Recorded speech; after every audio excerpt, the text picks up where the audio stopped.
सगर की दूसरी पत्नी केसनी थी, उनके पुत्र का नाम असमंजस था। असमंजस के पुत्र अंशुमान हुए, जो पिता में सगर के घोड़े की खोज करते हुए कपिलदेव मुनि के आश्रम पर पहुंचे हैं। घोड़ा को लेकर जाने को तैयार हुए। कपिलदेव ने कहा, बेटा तुम यज्ञ के अश्व को तो ले जाओ, उसके बाद मां गंगा को प्रसन्न कर पृथ्वी पर लाओ, जिससे तुम्हारे ये पूर्वज ब्रह्म तेज से दग्ध हुए भस्मी के ढेर में पंडित हो गए हैं, ये मोक्ष को प्राप्त कर सके हैं। ये सुनकर के अंशुमान अश्व को लेकर के आए हैं, पितामह को अश्व प्रदान किया है और मां गंगा की आराधना करने चले गए। तपस्या करते हुए अंशुमान परम धाम सिधार गए, मां गंगा को प्रसन्न ना कर सके। अंशुमान के पुत्र भगीरथ गए हैं मां गंगा की आराधना करने के लिए।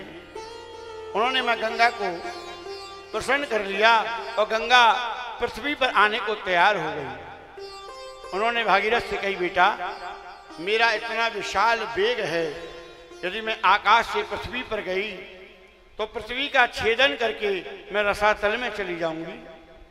मेरा वेग केवल भगवान शिव धारण कर सकते हैं। तुम पहले शिव को प्रसन्न करके मेरे वेग को धारण करने की आग्रह करो। भागीरथ ने भगवान शिव की आराधना की, उन्हें प्रसन्न किया है। शिव ने वरदान मांगने को कहा, तब भगीरथ ने कही कि मेरे पूर्वज ब्रह्म तेज से दग्ध हुए कपिलदेव मुनि के आश्रम के पास पड़े हैं। मैं मां गंगा को मृत्युलोक लेके जाना चाहता हूं। मां गंगा राजी है, पर उनका इतना विशाल वेग है कि यदि वह आकाश मार्ग से पृथ्वी पर गई तो पृथ्वी का छेदन करती हुई रसातल में चली जाएंगी। हे भगवान, आप ही उनके वेग को धारण कर सकते हो, मेरे पर कृपा करें। भगवान शिव ने अपनी जटाओं को फैला लिया है। आकाश मार्ग से मां गंगा कैलाश के ऊपर भगवान शिव की जटाओं पर आके गिरी।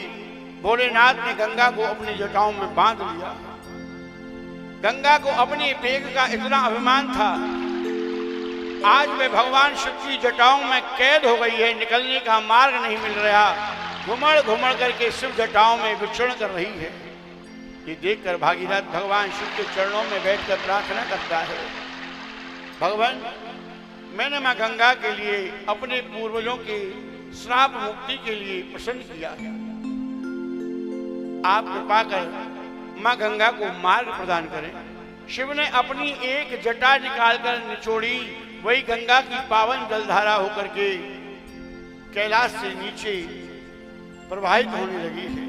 आगे आगे भगीरथ, पीछे पीछे मां गंगा है। वो गंगे महारानी की जय हो।